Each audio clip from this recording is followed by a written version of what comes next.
পরিবারের কোনো সদস্যকে যদি আহত কিংবা নিহত করা হয়, আমরা কি চুপ করে বসে থাকব? জীবনে আমাদের শরীরে এক বিন্দু রক্ত থাকা পর্যন্ত হয় মারব নয়তো মরব।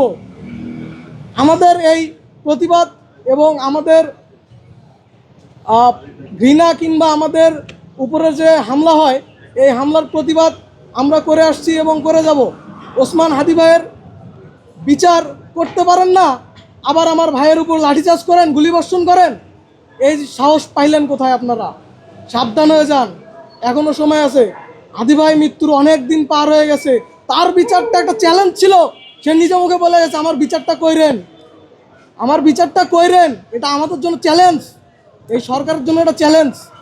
এই গুলি করে তারা দেশ থেকে পালায় গেল, এই সময়টা তারা কিভাবে পেল? আমরা তো একটা নর্মাল সিনেমাতেও দেখি যে কাউকে একটা আহত বা নিহত করলে পুরো একটা শহর ব্লক করে দেয়। ঢাকা শহরটা যদি তাৎক্ষণিক ব্লক করে দেওয়া হতো, এই খুনি কি পালাতে পারতো দেশ থেকে? সমস্ত সীমান্ত যদি ব্লক করে দেওয়া হতো, পালাইতে পারতো? দেশের মধ্যেই আছে খুনি। আর যারা পালাইছে এরা ব্যবহারের অস্ত্র মাত্র। বেশি কিছু বলবো না, মনটা খুবই খারাপ। আমাদের ভাইরা আহত হয়েছে, নিহত হয়েছে, তাদের বিচার পাচ্ছি না। আমাদের রক্তের কোনো দাম নাই, কিন্তু আমরা রক্ত দিয়ে যাব।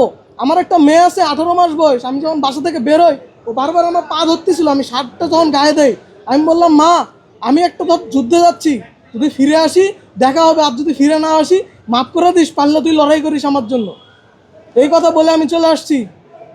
ধন্যবাদ সবাইকে কষ্ট করে আসার জন্য। আমি আর কিছু বলবো না। আসসালামু আলাইকুম।